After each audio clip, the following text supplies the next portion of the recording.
Hello, I'm Michelle Dewberry and you can join me every weekday 6 till 7 on Jubes & Kerr. Me and my panel will get stuck right into the day's events, and I can tell you, in fact, I can warn you, expect some robust debates, some strong opinions and perspectives from both sides of the fence. It's about you at home as well. I love to read out all of your comments, or at least as many as I can. So join me, Michelle Dewberry, Monday to Friday, 6 till 7 on Jubes & Kerr. On radio, they call it the drive time slot, 4 p.m. until 6 p.m. as listeners head home. It's that part of the schedule when the dust of the day's events begin to clarify, and we try to make sense of it for you. Brazier is drive time for radio and TV. It's fast, it's punchy, it's opinionated, there's a Brazier angle and a little bit of levity. That's the question. That's two questions, actually. That's Brazier, Monday to Thursday, 4 till 6 on GB News. Hello, I'm Patrick Christie's. And I'm Mercy Moroki. Make sure that you join us Monday to Thursday, 10 a.m. until midday, right here on GB News for To The Point. We're not afraid to talk about the topics that matter to you or the big topics that always matter. We cover absolutely everything, from the breaking political stories of the day to law and order, what's going on in the channel. We're not afraid to hold people to account. We always make sure we include your views on our show. Indeed, if you're thinking it, you can guarantee that we're saying it. So make sure you join the conversation with us, 10 a.m. until midday, Monday to Thursday for To The Point on GB News. I'm Dan Wootton. Join me Monday to Thursday from 9 to 11 for the feistiest and most fun news debate on TV, where free speech reigns. I'll bring you a sharp take on the day's biggest stories, bombshell newsmaker interviews, and A-list guests. And I guarantee you, no spin, no bias, no censorship, and no reason to go to bed. That's Dan Wootton tonight, Monday to Thursdays from 9 on GB News.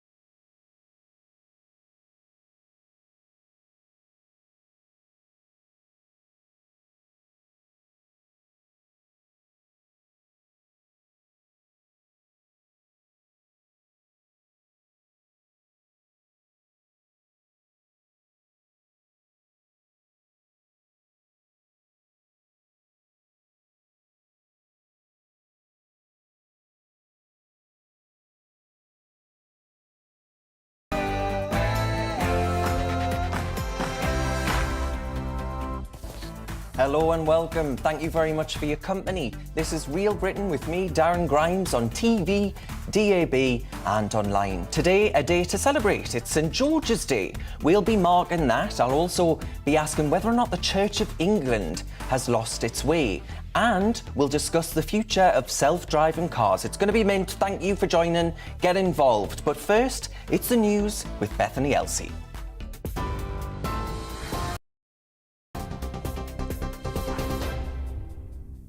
Thanks, Darren. Good afternoon. It's 2 minutes past 1. I'm Bethany Elsey in the GB newsroom. Russia has resumed its attack on the last Ukrainian defenders holed up in a giant steelworks in Mariupol, hitting it with airstrikes and trying to storm it. Ukrainian authorities say more than 1,000 civilians are there with the troops.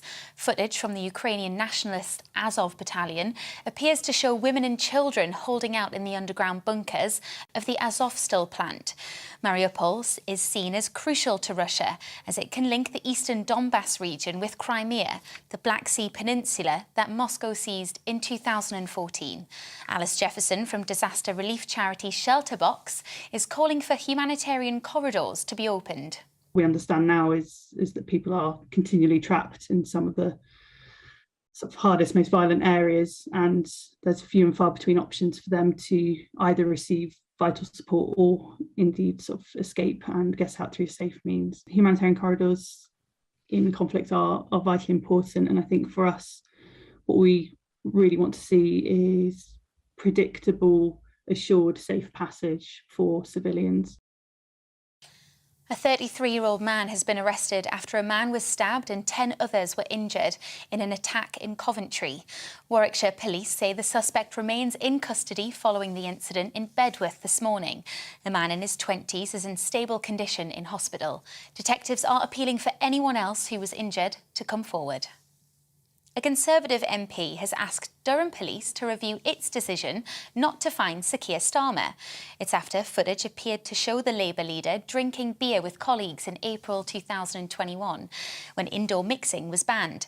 Sir Keir was cleared of all breaches by Durham Constabulary in February, but Richard Holden believes the decision should be reviewed in the wake of Boris Johnson's fixed penalty notice.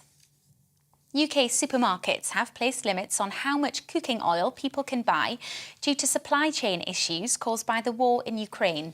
Tesco is limiting each customer to a maximum of 3 bottles of cooking oils, and Iceland is rationing sunflower oil sales to 1 bottle per person. Most of the UK's sunflower oil comes from Ukraine. The British Retail Consortium said the move was a temporary measure. The price of oils and fats is almost a quarter more expensive than a year ago.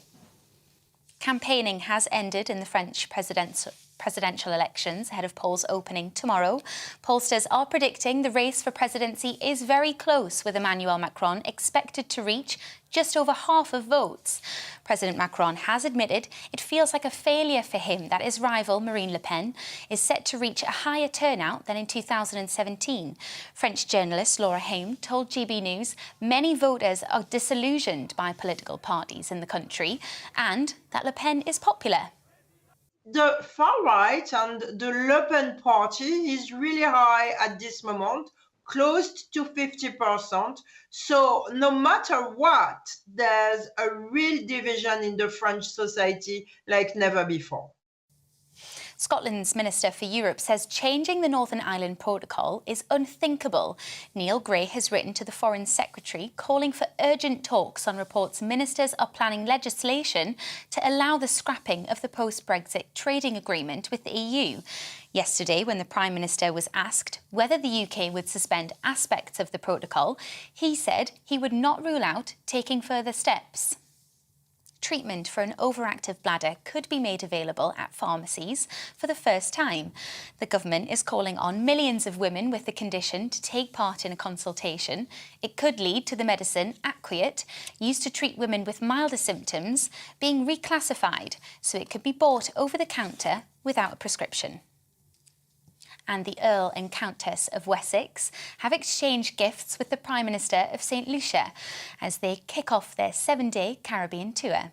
Sophie and Edward gave him a photograph of themselves and a Jubilee box marking the Queen's 70-year reign, whilst they received a painting of one of the island's turtles. This is GB News. We'll bring you more news as it happens. Now it's back to Darren Grimes.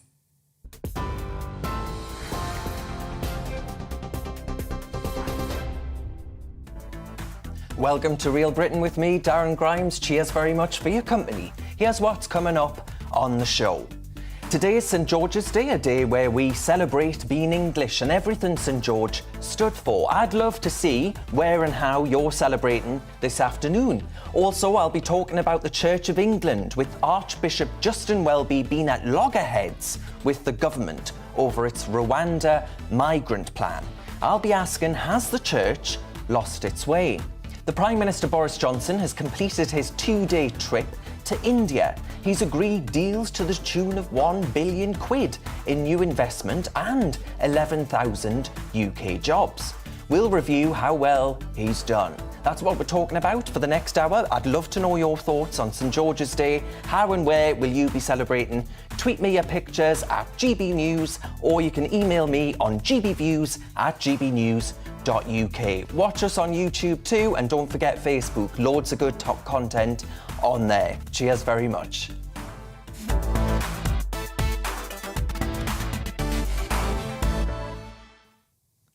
Right, as I say, happy St George's Day, or if you're an EU flag-waving member of the governing classes, happy St George was Turkish Day. To which I say, my God, St George wasn't English. Next, you'll be telling us that the dragon wasn't real, or English, and that actually, had George slain an actual dragon, he'd have disrupted Britain's biodiversity, or something like that.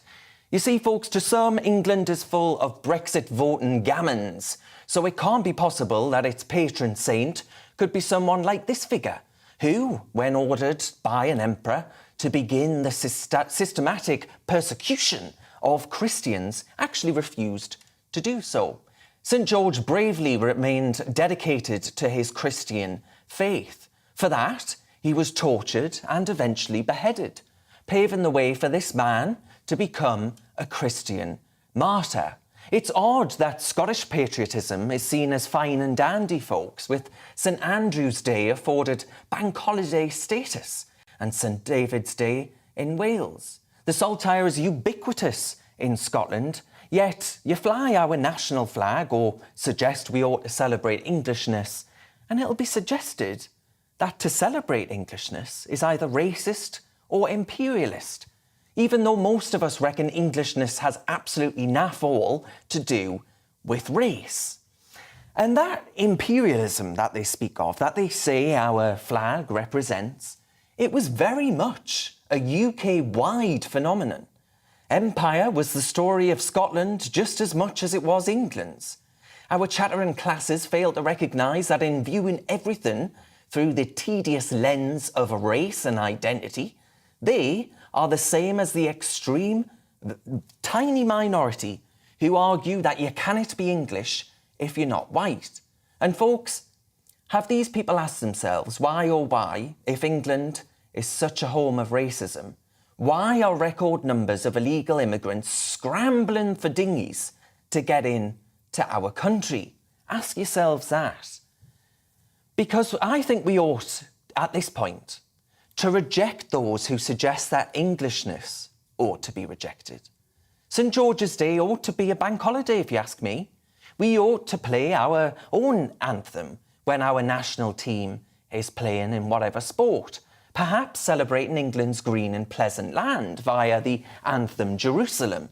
We ought to fly our flag and be proud to do so, not embarrassed, less British by celebrating what we've done as a collective. But there's no reason not to enjoy the inclusivity that I enjoyed in the Scouts on St George's Day, with a parade and flag waving and all of those things that bring us together. Why should we be ashamed of that? I say, let's reject the divisive Emily Thornberrys of our nation. It was George Orwell, another brilliant George, who said that almost any English intellectual would feel more ashamed of standing to attention during God Save the King than of stealing from a poor box. How very depressingly true. We ought to remember that when we hear that England is xenophobic, intolerant, and ought to know its place within our family of nations as an embarrassed, poorer part of it, we are a big player on the world stage, fair and very welcoming. It's why so many want to come here. That ought to be celebrated on at least one day of the year. So I say, come on, Boris, let's put England and St George back on the map. And I'm not afraid to say it, right?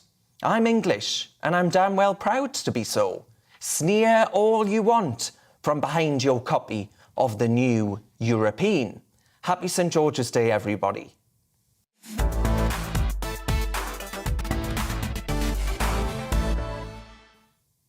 Now, folks, I think it's fair to say it's been a busy month for the Church of England. It's caused quite a lot of controversy. Only last week, GBNews' very own Calvin Robinson accused the Church of England of holding him back on his route to priesthood due to his conservative views.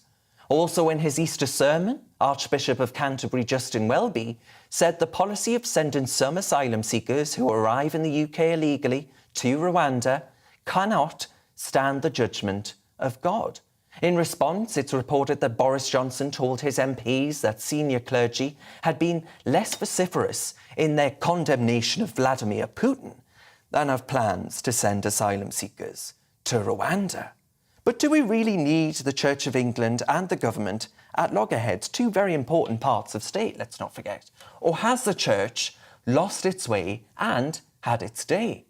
Well, I'm delighted to say I'm joined now by Dr. Gavin Ashenden, who is a former Anglican bishop who converted to Catholicism. He was also an honorary chaplain to Her Majesty the Queen, and Reverend James Treasure from the Top Church in Dudley. Thank you very much for the company of both of you there. Dr. Gavin, can I start with you, please? Would you say over recent times We've been inundated with news from the church. It's been front and centre of much of the news agenda. Would you argue that this has exposed the church and shown that the church really has, the established church that is, lost its way? Well, that's a complicated question because it depends what you mean by the church and then, what way we're going. But certainly in my lifetime, most of the public pronouncements that the Church of England has made about the political situation have betrayed an allegiance to the left. There's a complicated link between politics and Christianity. There's a very real one because we want our society to reflect Christian virtues and moral values like the rule of law and moral accountability and the ordering of society. But it's when the church, particularly when its leaders, begin to make decisions or political decisions or interventions that come from one side rather than the other, but then you have to ask yourself the question of whether they're really playing politics with a sort of covering of I think Rod Liddell called it a patina of religion, or whether they're really doing Christianity. Jesus kept out of politics almost all the time in the New Testament, and it's one of the rules that Christians ought to face if they can.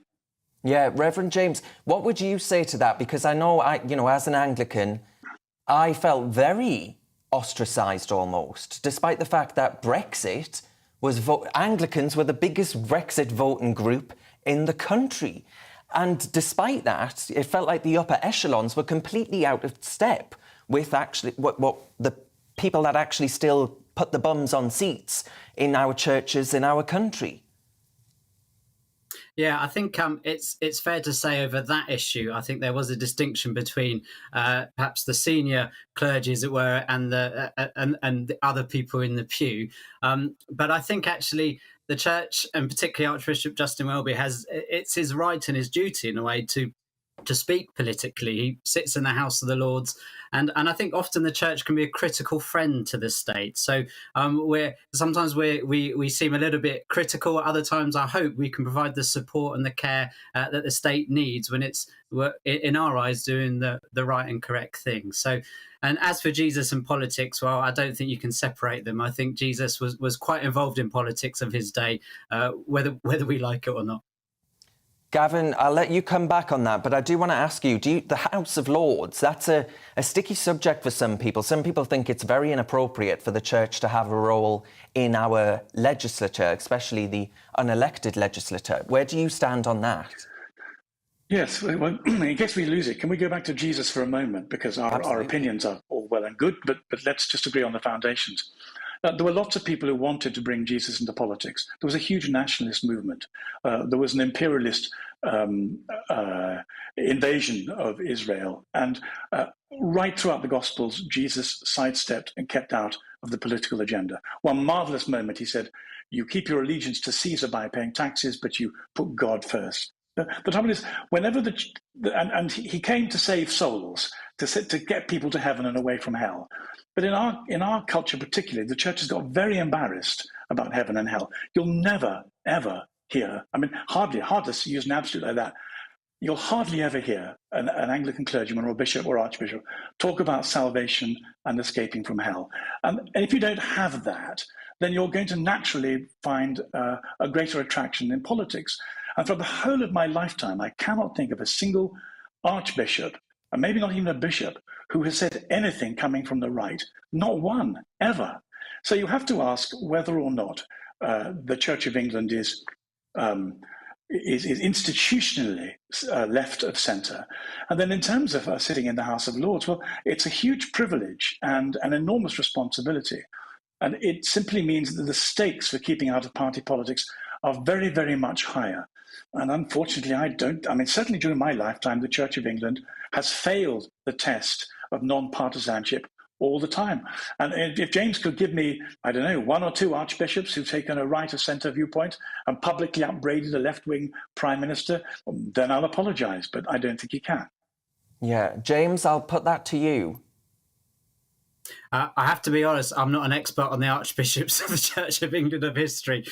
So I can't answer that question. You, as a former bishop, you're probably more knowledgeable of our archbishops, Yeah, well, James, let me put a question to you then. As far as the Church of England's concerned, a lot of people also felt very disillusioned during the pandemic with the Archbishop putting his hands up, holding his hands up and saying, actually, I think I was a little bit too fast to tell people, to tell actually priests, for example, that they can't be in their churches, that they shouldn't be in their churches. And actually, when people needed spiritual guidance and direction the most, the Church of England wasn't there for them. And they're asking, what is the point in the Church of England these days? So I think with the pandemic and the lockdown situation, I think I agree with half of what you've said. I think it was a shame we weren't in our buildings. But to be fair, I think at the beginning of the pandemic, nobody knew, no one had been here before. No one knew how the virus was going to spread. So I think there's an element of erring on the side of caution and providing some leadership, not just for the churches across England, across all the different denominations, but perhaps for those with other faiths as well, and what the right response was at the time. Again, I'm not a spokesperson for Archbishop Welby. I don't even know him, but I know he's expressed some regret at that as well, acknowledged perhaps we could have opened a bit quicker. We were still available. We did lots of work with Food Bank. We did lots of work with delivering food parcels to particularly to families who were struggling in that time.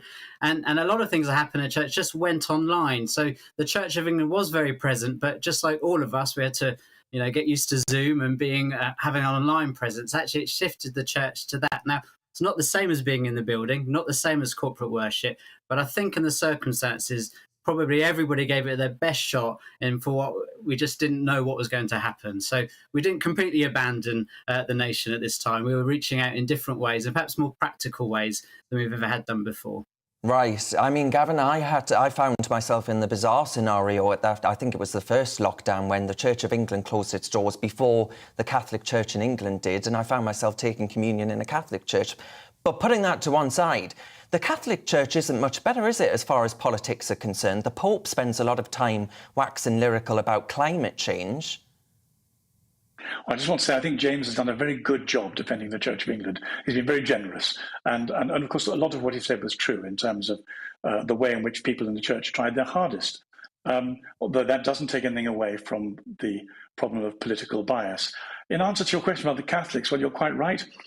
To begin with, the Catholic bishops had a very strong left-wing advisor in their group, and he terrified them into closing their doors. And so they took his advice.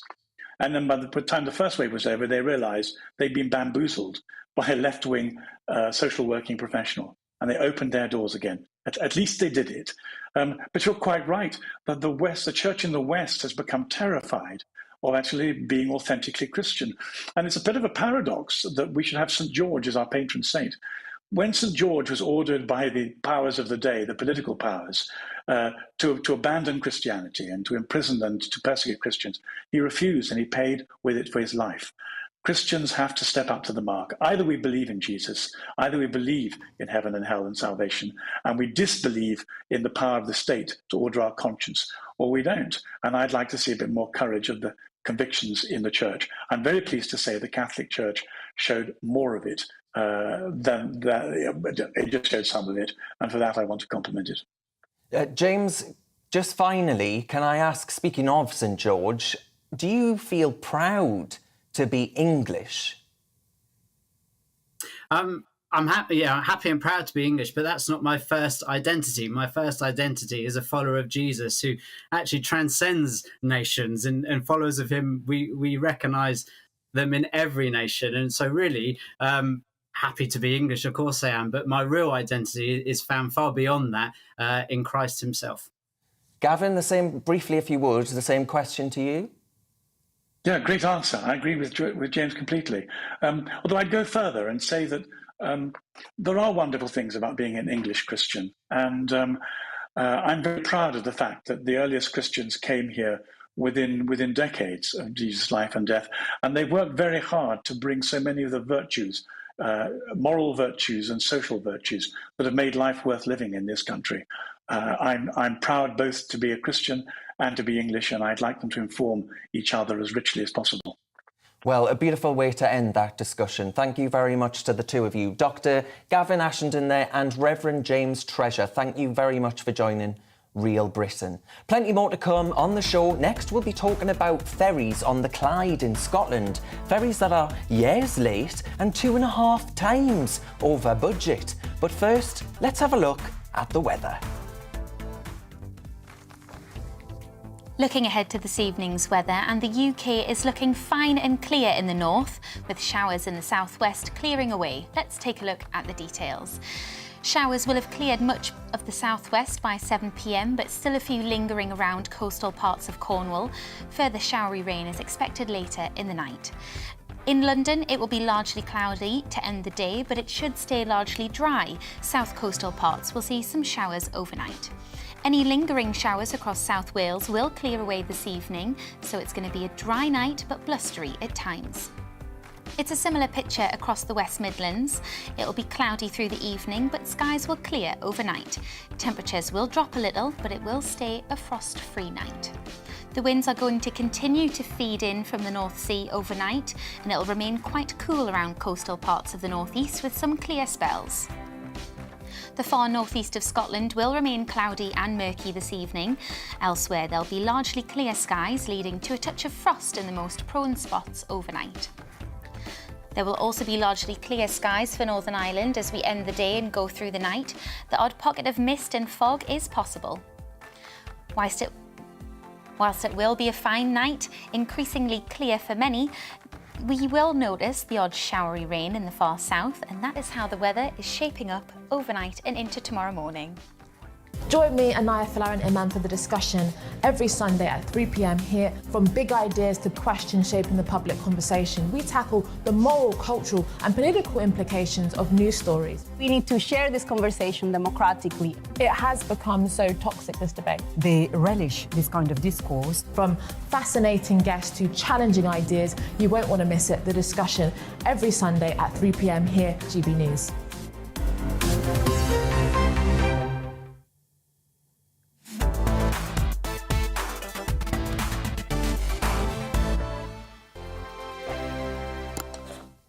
Hello, I'm Michelle Dewberry, and you can join me every weekday 6 till 7 on Jubes and Kerr. Me and my panel will get stuck right into the day's events, and I can tell you, in fact, I can warn you, expect some robust debates, some strong opinions and perspectives from both sides of the fence. It's about you at home as well. I love to read out all of your comments, or at least as many as I can. So join me, Michelle Dewberry, Monday to Friday, 6 till 7 on Jubes and Kerr. On radio, they call it the drive time slot, 4 p.m. until 6 p.m. as listeners head home. It's that part of the schedule when the dust of the day's events begin to clarify, and we try to make sense of it for you. Brazier is drive time for radio and TV. It's fast, it's punchy, it's opinionated, there's a Brazier angle and a little bit of levity. That's the question. That's two questions, actually. That's Brazier, Monday to Thursday, 4 till 6 on GB News. Hello, I'm Patrick Christie's. And I'm Mercy Moroki. Make sure that you join us Monday to Thursday, 10 a.m. until midday, right here on GB News for To The Point. We're not afraid to talk about the topics that matter to you, or the big topics that always matter. We cover absolutely everything, from the breaking political stories of the day to law and order, what's going on in the channel. We're not afraid to hold people to account. We always make sure we include your views on our show. Indeed, if you're thinking it, you can guarantee that we're saying it. So make sure you join the conversation with us, 10 a.m. until midday, Monday to Thursday, for To The Point on GB News. I'm Dan Wootton. Join me Monday to Thursday from 9 to 11 for the feistiest and most fun news debate on TV, where free speech reigns. I'll bring you a sharp take on the day's biggest stories, bombshell newsmaker interviews, and A-list guests. And I guarantee you, no spin, no bias, no censorship, and no reason to go to bed. That's Dan Wootton tonight, Monday to Thursdays from 9 on GB News.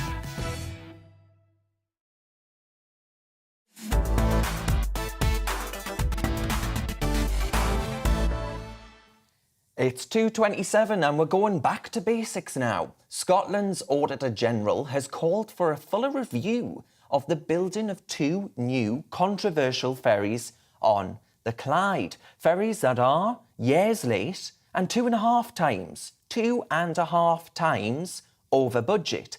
But in a recent report from Audit Scotland, they weren't able to review all the documentation relating to the awarding of a contract for these boats. So just what the hell is going on with Scotland's democracy? Here to explain all of this to me is Scotland commentator Jamie Blackett, who joins me down the line. Hiya, Jamie. Jamie, could you start off by just telling us how did they start? Because it seems to have just snowballed. It has snowballed, Darren. And in fact, this weekend, there are no ferries to Arran. They've had to scrabble around to find other boats from somewhere else to get people across to the island. A critical time of year, of course, the tourists are wanting to go there, and people can't get across to the mainland for hospital appointments or anything like that. So it's a really serious issue. And this has been going on now for about a decade. It was recognised that the existing ferries serving Arran and the other one was serving the Outer Hebrides were in need of replacement. And that's why the Scottish government let a contract to build these new ferries. But they were advised by the civil servants not to award the contract to Ferguson Marine, this shipyard on the Clyde that then went bust. And the big issues now is who overruled the civil servants and insisted on that contract being let. And the big suspicion is that it was Nicola Sturgeon herself. She, with lots of characteristic head bobbing and obfuscation, said that she didn't say don't go ahead. Whether that means she did say go ahead, we've yet to reveal. The Auditor General, politician Steve response, Boyle, isn't it, somewhat? Sorry? It's a typical politician's response, I think many of my viewers would believe.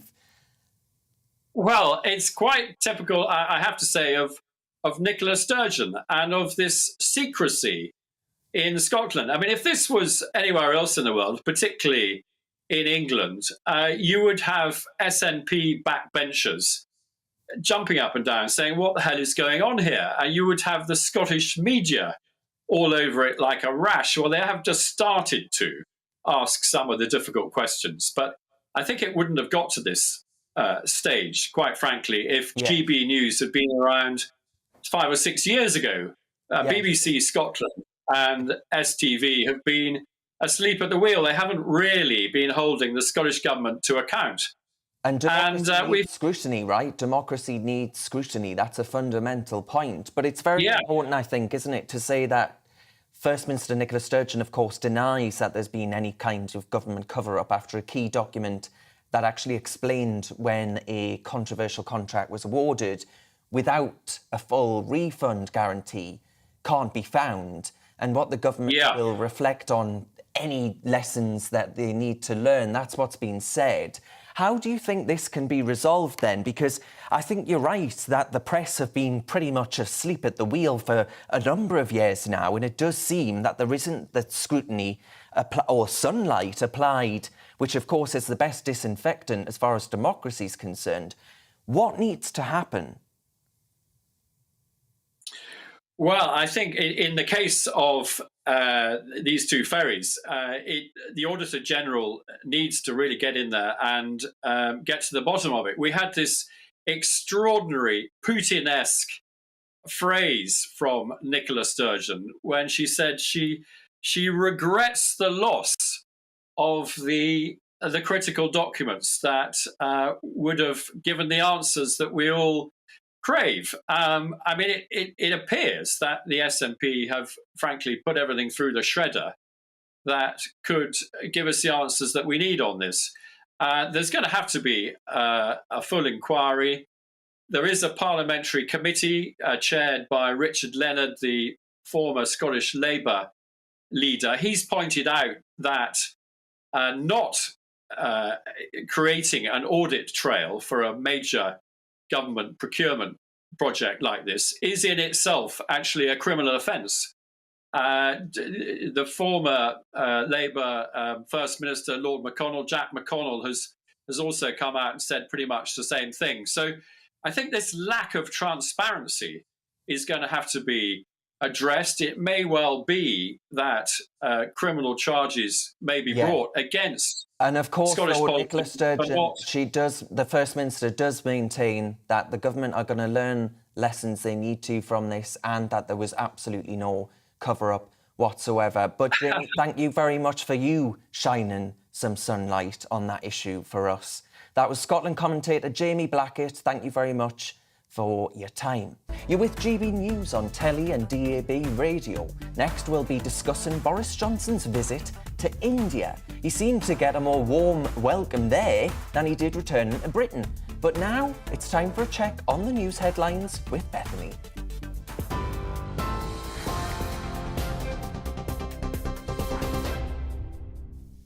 Thanks, Darren. Good afternoon. I'm Bethany Elsey in the GB newsroom.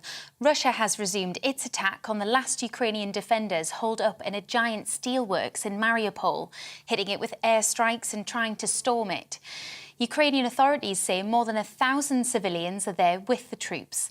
The city is seen as crucial to Russia as it can link the eastern Donbass region with Crimea, the Black Sea Peninsula that Moscow seized in 2014. A Conservative MP is urging Durham Police to review its decision not to fine Sir Keir Starmer. It's after footage appeared to show him drinking with colleagues in April 2021 when indoor mixing was banned. Sir Keir was cleared of breaching lockdown rules by Durham Constabulary in February, but Richard Holden believes the decision should be reviewed in the wake of Boris Johnson's fixed penalty notice. A 33-year-old man has been arrested after a man was stabbed and 10 others were injured in an attack in Coventry. Warwickshire police say the suspect remains in custody following the incident in Bedworth this morning. A man in his 20s is in stable condition in hospital, and detectives are appealing for anyone else who is injured to come forward. Campaigning has ended in the French presidential elections ahead of polls opening tomorrow. Pollsters are predicting the race is very close, with incumbent President Emmanuel Macron expected to reach just over half of votes. Today is the National Trust's Blossom Watch Day. Nature lovers are being urged to share images of spring blossom across social media to help boost well-being. The campaign, now in its second year, has already seen more than 53,000 images. On TV, online and DAB plus radio, this is GB News. We'll get back to Real Britain with Darren Grimes in just a moment.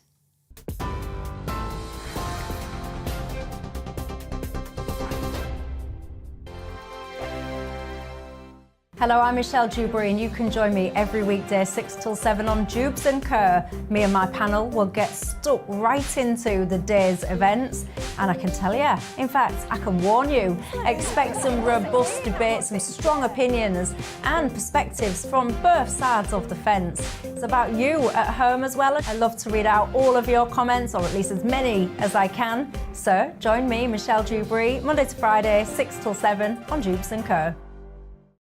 On radio, they call it the drive time slot, 4 p.m. until 6 p.m. as listeners head home. It's that part of the schedule when the dust of the day's events begin to clarify, and we try to make sense of it for you. Brazier is drive time for radio and TV. It's fast, it's punchy, it's opinionated, there's a Brazier angle and a little bit of levity. That's the question. That's two questions, actually. That's Brazier, Monday to Thursday, 4 till 6 on GB News. Hello, I'm Patrick Christie's. And I'm Mercy Moroki.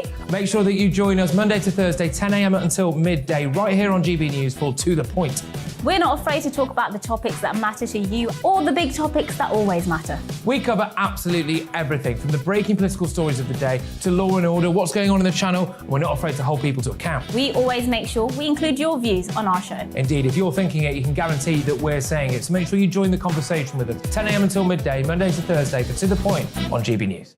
I'm Dan Wootton. Join me Monday to Thursday from 9 to 11 for the feistiest and most fun news debate on TV, where free speech reigns. I'll bring you a sharp take on the day's biggest stories, bombshell newsmaker interviews, and A-list guests. And I guarantee you, no spin, no bias, no censorship, and no reason to go to bed. That's Dan Wootton tonight, Monday to Thursdays from 9 on GB News.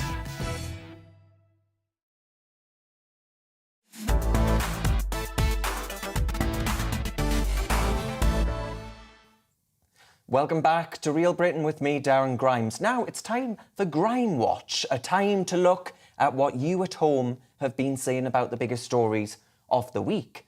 This year marks the BBC's 100th year in operation. They've released a telly advert where they claim to be our BBC. But I say you're not our BBC, though, are you? You hate much of what we stand for. That's why we are turning off from you in daily droves. Well, unsurprisingly, plenty of you have got in touch about this one. Angela says, it's the anti-British corporation, doesn't represent us or our country, only those with left-leaning views. Couldn't agree more. Peter called me out and said, have you ever considered that it's your values that have shifted? Well, not really, no. Josephine said, it stopped being British people's BBC a long time ago. I think that's absolutely right. Roy also got involved and said, 100 years, at first it probably represented a balanced opinion across the board, but not any longer. It is sad. And I agree with that. I think it is sad. I think the BBC could have actually represented the views of those up and down our country, but I'm afraid it doesn't want to do that. It likes the views of those around Islington dinner tables. And finally, the final word goes to James, who said, the BBC is great value. For only 43p per day, you get an incredible amount of quality content. Well, folks, I don't know about you, but if the BBC is such cracking value for money, put it to the market, right? Tell us all that we get to decide whether or not we want to subscribe to it without the threat of prison. Let's see how good value for money it is then. Now, folks, we're going to have to agree to disagree with James there, but it is now 2:40 and it's time for Scrap, Reform, Keep. Today, we're putting self-driving cars through their paces. As it stands, there are no self-driving cars on UK roads, but the Department for Transport says the first vehicles capable of driving themselves could be ready for use later this year. I'm delighted to say I'm joined now by Jim Holder, who's the editorial director of What Car. Jim, how would you feel about stopping at a red light and looking in your rear view mirror and seeing a driver slumped back, their hands not on the wheel, watching the telly?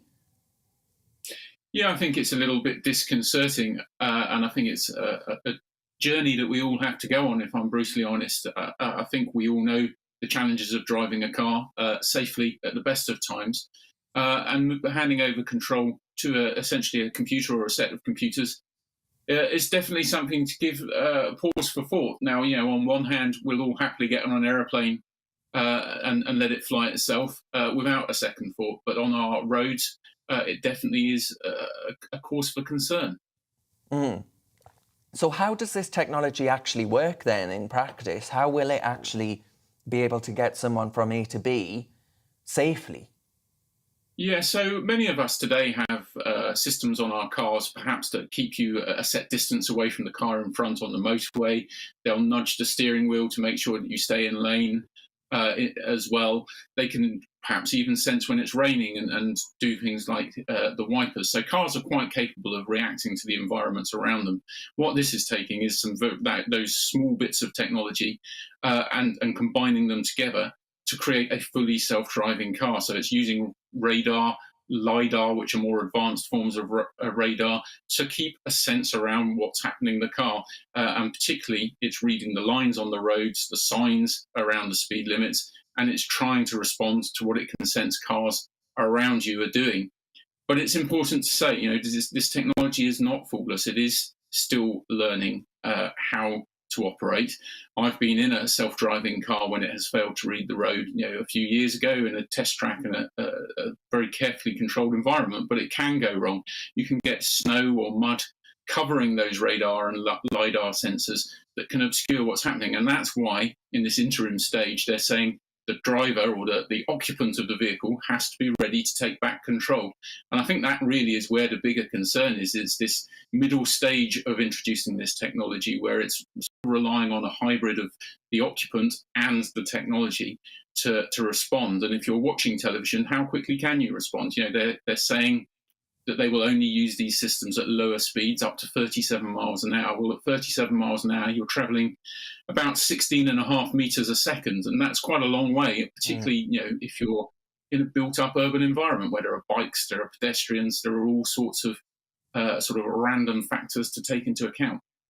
You know, we hear every 2 minutes, or at least it seems like it, about Russian spyware or Chinese malware, these things that none of us actually really fully understand what they mean. Is there a risk of attempts to hack this sort of technology that could actually be rolled out throughout Britain to try in an attempt, I guess, to improve road safety by reducing human error? Is there a risk of these things being hacked somewhere down the line, or am I just being a total, Luddite here? No, I think it's a very good question. I think you raised one of the main positives of this technology, and that is, theoretically at least, it should reduce accidents. But absolutely one of the negatives is the risk of hacking. A couple of years ago in the States, a couple of activists managed to do just that and drive a car autonomously down a highway, having hacked it. And of course, that is a major concern. When I was a child, the concern was about your car being stolen and hotwired and driven off. Now, in the future, we're going to have absolutely this concern, and you're going to have to rely on the car makers staying one step ahead of the criminals. And you have to say, that's an incredibly hard thing to do. They haven't managed it even with the theft of cars, let alone the hacking of them as well. Jim, on a more positive note, I don't want to be completely negative about this because I am quite excited by it as it happens, but do you think this is good news for the British economy? Just how much is the British economy suited, tailored for this sort of new emerging technology? Have we been sort of leading the world almost on allowing this technology to be tried and tested on our roads? Yeah, absolutely. And I think this is perhaps the crux of why the government are so keen to make the changes and get on with it. This technology is estimated to have a global value running into the multiple trillions. For the UK economy, around 40 billion. For the value of jobs, tens of thousands, potentially, if we can get it right. And we have been leading the way, as you say. Our university programs and our car manufacturers really have taken some of the leadership here. It needs huge investment for us to stay there, but it also needs us to be testing these cars on our roads and staying ahead of other nations which are also scrabbling to get their share of the pie of these trillions that are on offer if they can take the leadership. So I think that's why the government's trying to move quickly. Whether it's moving quickly enough is perhaps another question, because if we want to win, you can bet that we'll be fighting with every other country trying to take that leadership. Yeah. Now, Jim, the last question then is the most important one, and that is, should we scrap, should we reform, or should we indeed keep self-driving cars? I think we should keep them. Absolutely, they are the future. They have many potential benefits. I think we need to be slightly sceptical as to how we do that and keep an open mind, but a questioning mind. But absolutely, this is coming regardless of whether you like it or not. Yeah, indeed. Jim, I'm glad that we ended on a bit of a positive there because I was starting to sound like a negative Nelly. But that's Jim Holder, the editorial director of Whatcom. Thank you very much for your time. Now, folks, the Prime Minister Boris Johnson has been in India this week, a very important ally. He uploaded this video in the late hours of last night. Already achieved on this trip deals worth £1 billion, driving jobs in the UK to the tune of 11,000 new jobs. And that is fundamentally what it's all about. It's about driving growth and driving prosperity in both our countries. Now, Boris left for India on Wednesday and he was greeted by a warm welcome.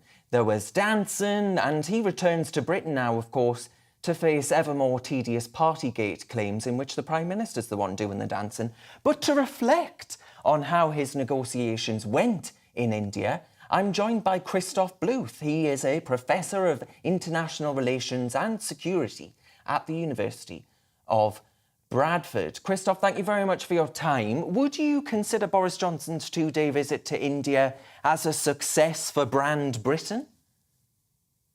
Oh, definitely. I think A trade deal of this kind, of course, is very good, very important for Britain. But the volume is relatively low. It's only 1.7% of UK trade overall. So I think the economic impact is going to be quite limited. And whether he can really get it all sewn up by October, as he's hoping to, remains to be seen, because these deals take a long time. But nevertheless, it's a positive development, obviously, for Britain to have yet another trade deal, especially since the UK has really struggled to get these major new trade deals post-Brexit that they wanted to get. So I think this is a success on that point of view.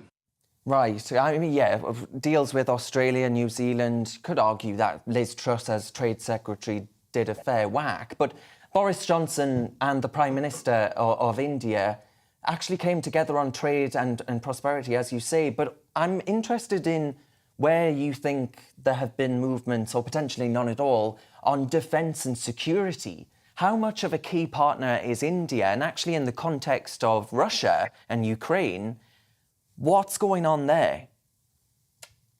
I don't think that Britain has any chance to change the policy perspective of India, which has had a strategic relationship for many, many years, even going back to the Soviet period. So India has very important trade relations with Russia itself. Key elements, of course, are oil, which India is importing from Russia, and defense equipment. Now, that's very important for India. India is getting the S-400 air defense missile, which is absolutely critical to deal with the possible Pakistani cruise missile attacks. It's also involved in nuclear submarine development with Russia, and has a very, very deep relationship in terms of defense cooperation. And I don't think that's going to change. So I don't think there's much hope in getting a change on the wider perspective in relations to Russia. And India isn't going to support the West directly. The question is how far India can ultimately be persuaded to be at least neutral and not voice too much support for Russia in international fora, etc. Yeah, I wonder, Christoph, to what extent you think that Modi will be an important ally in another sphere. If we consider the pandemic, that very much brought to the forefront of our political priorities how we need to diversify our trade away from China. We are far too dependent upon the Chinese communists. Do you think India will be an important ally and this trade deal will actually open up further opportunities for India to be a more important ally on things like manufacturing, for example? Well, that's possibly a long-term prospect. I think in the immediate term, I think it will just boost trade and technical cooperation with India on various parts. About over 40% of the exports to India are currently services, which Britain obviously excels at. But Britain also can export manufacturing goods and import manufacturing goods, and there's some cooperation also on nuclear reactors and so forth. So it's to replace China as an import of manufactured goods obviously is a very, very long-term prospect. And yes, as India develops, India is developing, and this is what the British government is counting on, that it will benefit in future. But this is quite a long way away so far. Yes, I mean, India, of course, will be one of the biggest economies in the world before too long. It's certainly in our lifetimes. I mean, the two prime ministers reaffirmed their commitments as well on things like the clean energy transition. Do you think it was inevitable that climate change would be something that was put on the negotiating table? Well, there's always an important issue about climate change, especially with developing countries that find it much harder to develop industries where they strictly adhere to carbon neutrality or support climate change activities and plans. So that's a challenge for India, where Britain perhaps can help India to a certain extent. But another interesting element, of course, is also immigration, because Boris Johnson wants to sweeten the deal by making it easier for Indian specialists to come to Britain to work here and to apply their skills for the benefit of the British economy. And we will see how this pans out. But it's obviously the attempt to diversify immigration, if you like, from the European Union to other countries. Yes, of course. It's going to be an interesting political battle or opportunity in the coming years, that's for sure. Now, Christoph, I want to ask you a slightly cheeky question. I hope you don't mind, but it's St. George's Day today. I wondered if I could get a German perspective on what you think the English do better than anyone else. Well, obviously, we as Germans, we love English culture, English tradition, English royalty. And we do respect English high-tech industry and scientific achievements. Education, I work in education, and British education is still the best, even though people keep moaning about British university nowadays, and we've had problems with distance learning due to COVID, but nevertheless, British education is still very popular in Germany. Yes, well, Professor Christoph Bluth, thank you very much for your time today. That was Christoph Bluth from the University of Bradford. Now, you've been sending in your pictures on how you've been spending your St. George's Day. This has been sent in from Den. It looks like he's spending it in his garden today with the England flag flying high and proud, rightly so, a beautiful sight.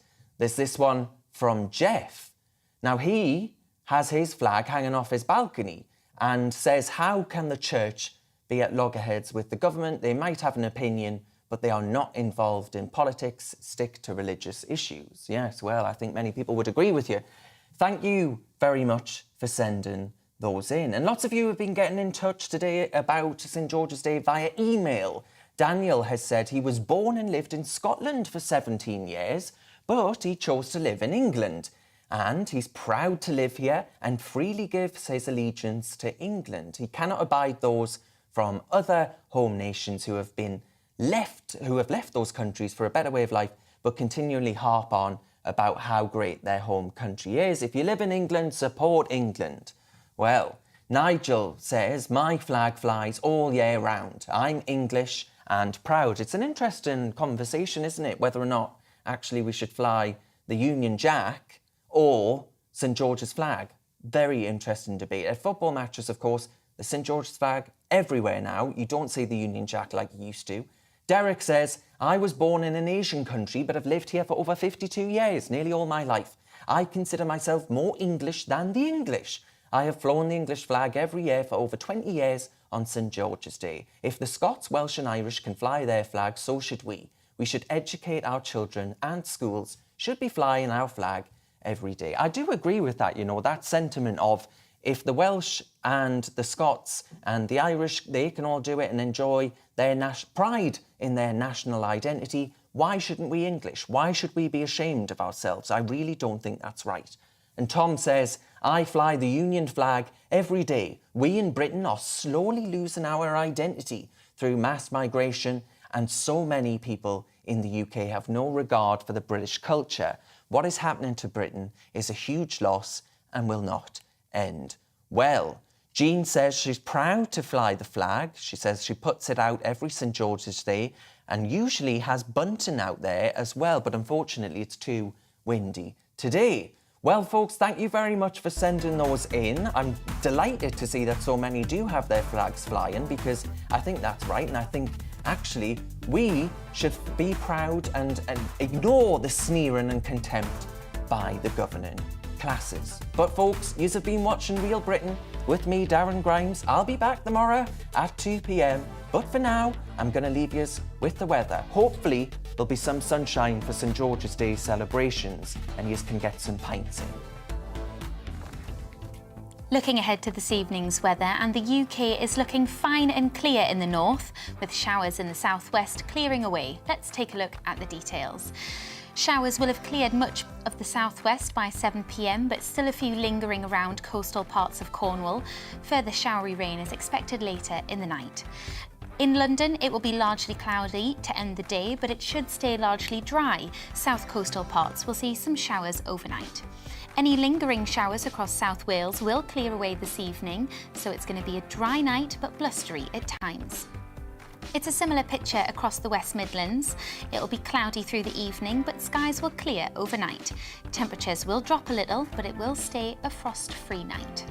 The winds are going to continue to feed in from the North Sea overnight, and it'll remain quite cool around coastal parts of the northeast with some clear spells. The far northeast of Scotland will remain cloudy and murky this evening. Elsewhere, there'll be largely clear skies, leading to a touch of frost in the most prone spots overnight. There will also be largely clear skies for Northern Ireland as we end the day and go through the night. The odd pocket of mist and fog is possible. Whilst it will be a fine night, increasingly clear for many, we will notice the odd showery rain in the far south, and that is how the weather is shaping up overnight and into tomorrow morning.